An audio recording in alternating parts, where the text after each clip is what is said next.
반갑습니다. 종로학원 평가연구소장 김영찬입니다. 6월 모평의 의미는 무엇보다도 올해 입시가 이제 본격적으로 시작되었다, 이렇게 생각하시면 될 것 같습니다. 지금 이제 수시에 우선적으로 관심이 있으실 텐데요. 수시를 유형별로 봤을 때 학생부 교과 또 학생부 종합 전형인 경우에는 아무래도 내신의 영향력이 굉장히 크다고 볼 수 있습니다. 그죠? 그러면 내신이 좀 부족한 학생, 이런 경우에 수시에서 기회가 없느냐?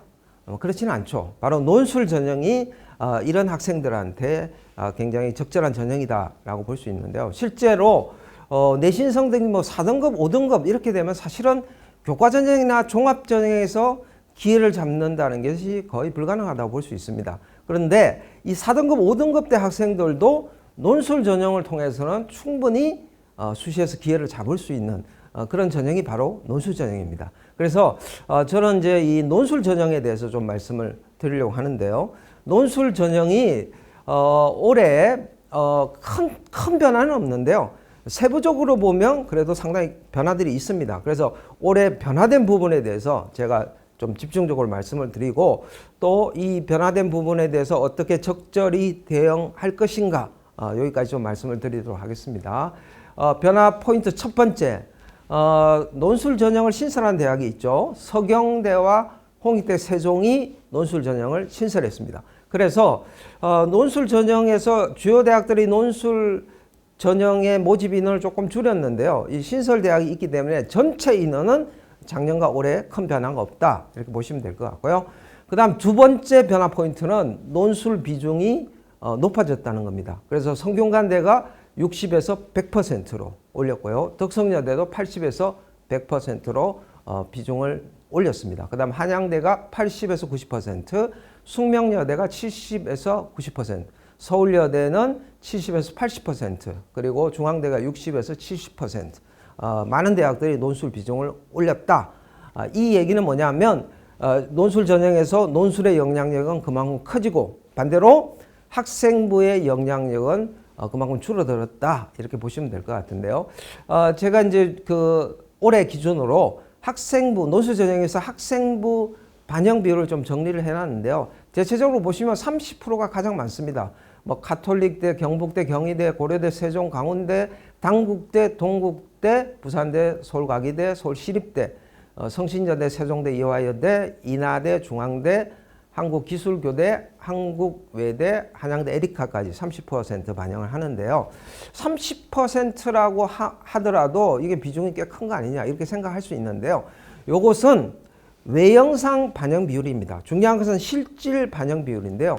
실질 반영 비율이라고 하는 것은 결국은 이제 등급 간 점수 차이를 얼마나 주느냐 이거잖아요. 그죠? 그런데 대학들이 보면 등급 간 점수 차이가 0.1점 이런 경우가 굉장히 많습니다. 이 얘기는 뭐냐면 실질적으로 내신 성적이 당락의 논술 전형에서는 그렇게 큰 영향을 주지 않는다, 이렇게 생각하시면 될 것 같고요. 그 다음 20% 반영한 대학, 10% 반영한 대학, 그 다음 0%, 이건 소위 말하는 논술 100이죠.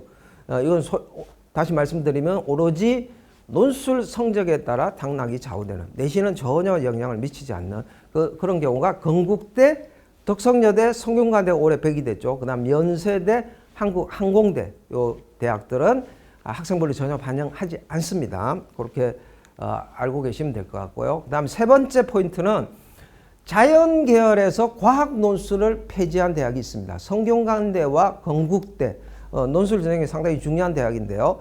자연 계열에서 과학 논술을 폐지했습니다. 논술 전형이 대학의 입장에서는 경쟁률이 굉장히 높기 때문에 매력적인 전형이고요. 학생들의 입장에서는 앞에서도 말씀을 드렸지만 내신이 좀 부족해도 충분히 합격이 가능한, 논술만 잘 보면 이런 전형이기 때문에 상당히 매력적인 전형인데요. 다만 학생 입장에서도 그렇고 대학 입장에서도 그렇고 지금 내신 열심히 해야 되고 그 다음에 수능 준비해야 되는데 논술까지 또 추가로 한다는 게 좀 부담스러운 거죠. 그래서 대학들이 이런 부담을 좀 줄여주기 위해서 많은 노력을 하고 있습니다. 그 중에 하나가 자연계열에서 과학 논술을 없애고 수학 논술만 보는 거죠. 이런 대학들이 이제 주류로 가고 있다, 이렇게 보시면 될 것 같고요.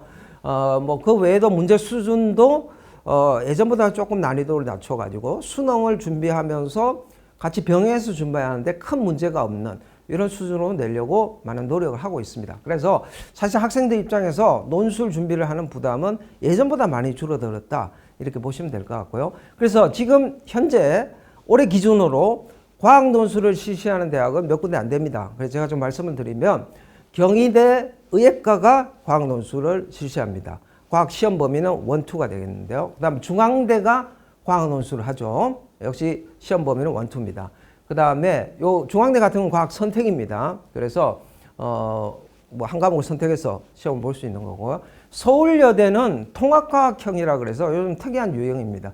여기는 수학을 보지 않고 과학만 봅니다. 그래서 여학생들이 많이 이제 지원을 하다 보니까 수학에 좀 자신은 없지만 과학에 좀 자신이 있는 학생들, 이런 학생들이 좀 노려볼 만한 그런 대학 유형이라고 할 수 있고요. 그다음 아주대는 의예과에서 이건 선택이 아니라 생명과학 1, 2에 해당되는 그 범위에서 출제를 하게 되고요.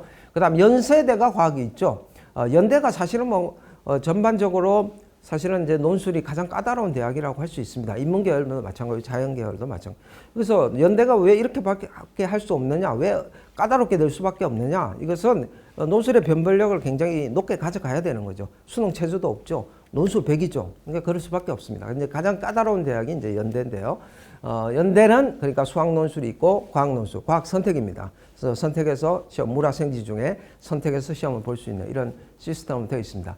그 다음에 자연계는 좀 특별하게 인문 문제, 그 다음 국어 문제가 포함되는 대학이 있는데 가천대, 수원대가 이렇게 되어 있습니다. 수학 문제가 있고 과학 문제 이렇게 같이 푸는데 가천대, 수원대는 좀 전형적인 논술 문제하고는 차이가 있죠. 이 대학들이 예전에 적성고사를 받던 대학이 논술로 바꾸면서 사실상 이제 약간 전형적인 논술 유형이라기보다는 약간 이제 주관식 서술형 평가 같은 그런 형태의 문제입니다. 문제 난이도 아주 높지 않기 때문에 뭐 이런 대학의 경우에도 역시 큰 부담을 가지지 않고 시험을 볼 수 있는 그런 수준의 논술 시험이다 이렇게 생각하시면 될 것 같고요. 한국항공대 이학 계열이 역시 인문 문제가 좀 포함되어 있습니다. 자연 계열이지만 그 다음에 인문계열 좀 말씀드리면 인문계열에서도 수학이 들어가는 경우가 있죠. 이게 이제 뭐 가천대가 있고 건국대 같은 데는 이제 계열별로 나눠서 인문사회 2 계열, 주로 이제 이 상경 계열에 해당되는 그런 계열에서 이 수학이 들어갑니다. 경희대는 사회 계열이고요. 그다음 수원대, 숭실대, 경상 계열.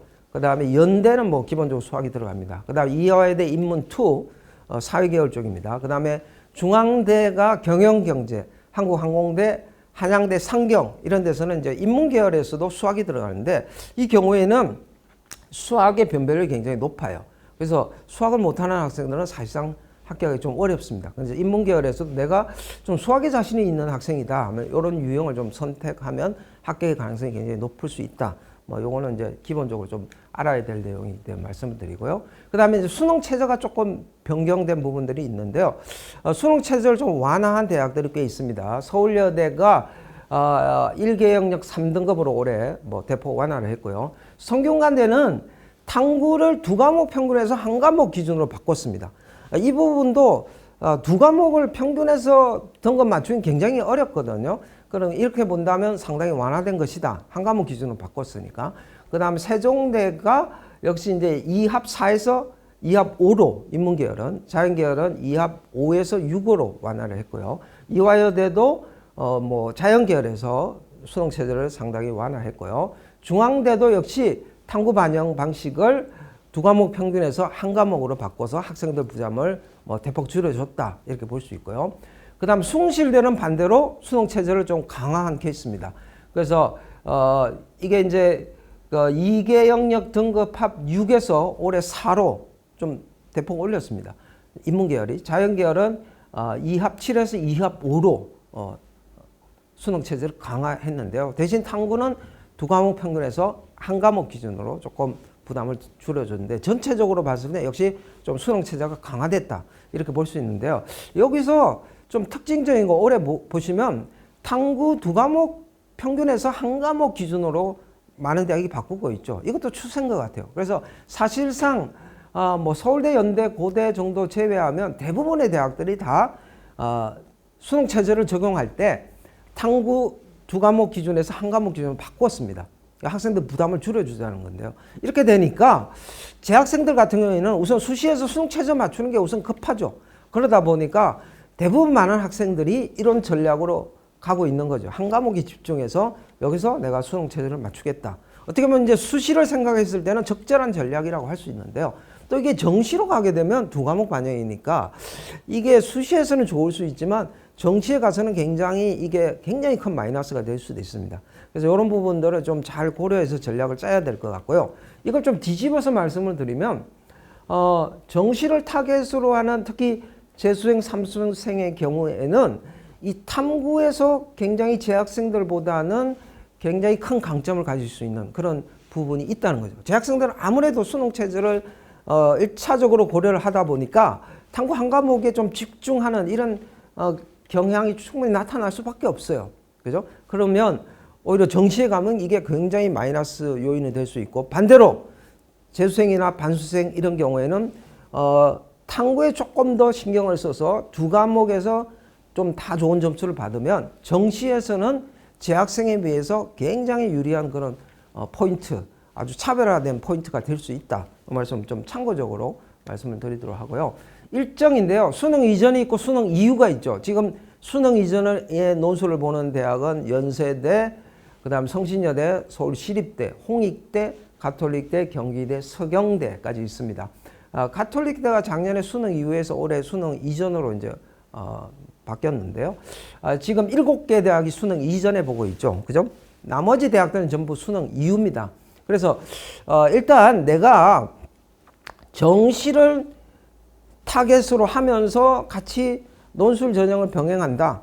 이런 경우에는 정시에 더 많은 비중을 두고 있다. 이런 경우에는 가능하면 수능 이후에 하는 게 좋겠죠. 아무래도 수능 이전에 하게 되면 좀 수능 준비에 약간 차질을 줄 수 있고, 이 논술 시험 보다 보면 아무래도 여기 좀 신경을 쓰고 조금 진이 빠지고 뭐 이런 경우들이 생기거든요. 또 논술에 합격할 것 같아서 마음이 조금 느슨해지는 경우도 있고. 그래서 내가 정시를 주 타겟으로 하고 좀 논술은 조금 이제 좀 보조적으로 한다. 이런 경우에는 아무래도 수능 이후에 좀 집중을 할 수 있다.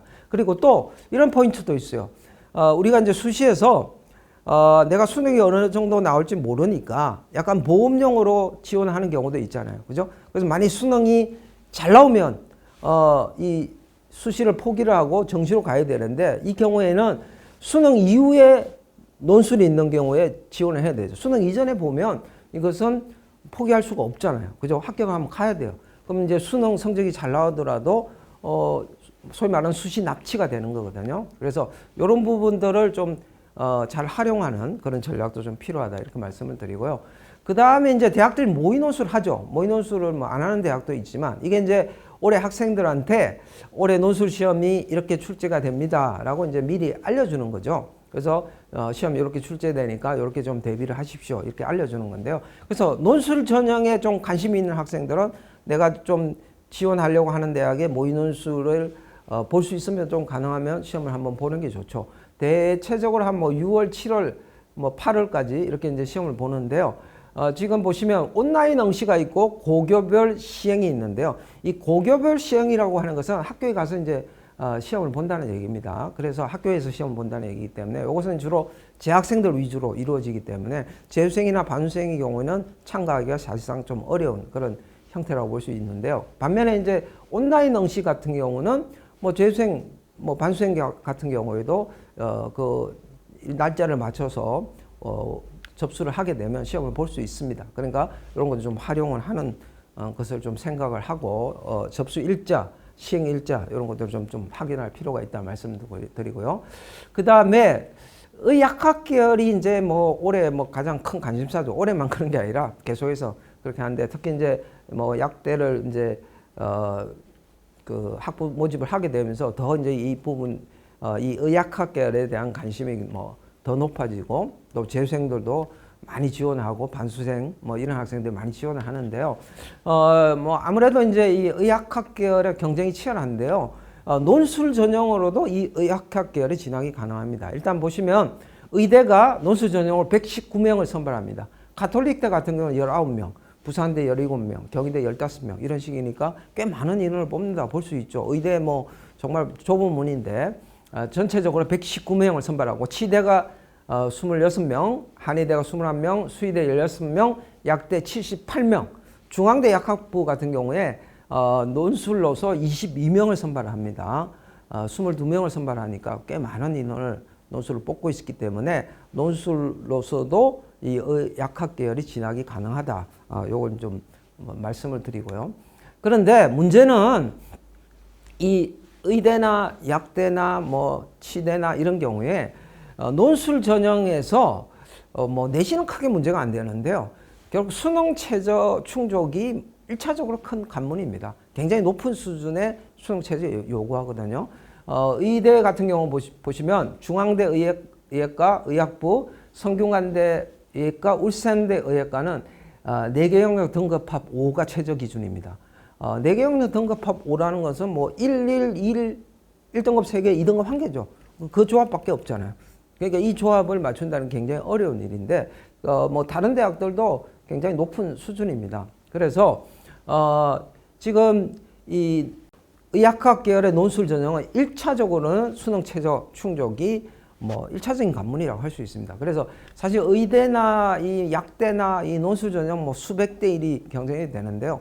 이 수능 최저를 맞추게 되면 그 맞춘 학생들끼리의 실질적인 경쟁률은 거의 한 10분의 1 정도 수준으로 떨어진다. 이렇게 보시면 될 것 같습니다. 그래서 수능 최저만 맞추면 한번 경쟁해 볼 만한 그런 전형이다. 이렇게 생각하시면 될 것 같고요. 그래서 기본적으로 수능에 집중을 하면서 이런 경우는 이제 정시를 같이 타겟으로 하는 거죠. 그러면서 논술에서도 한번 기회를 잡을 수 있는 그런 좀 이중의 기회를 잡을 수 있는 그런 방법이다. 이렇게 말씀을 드리고요.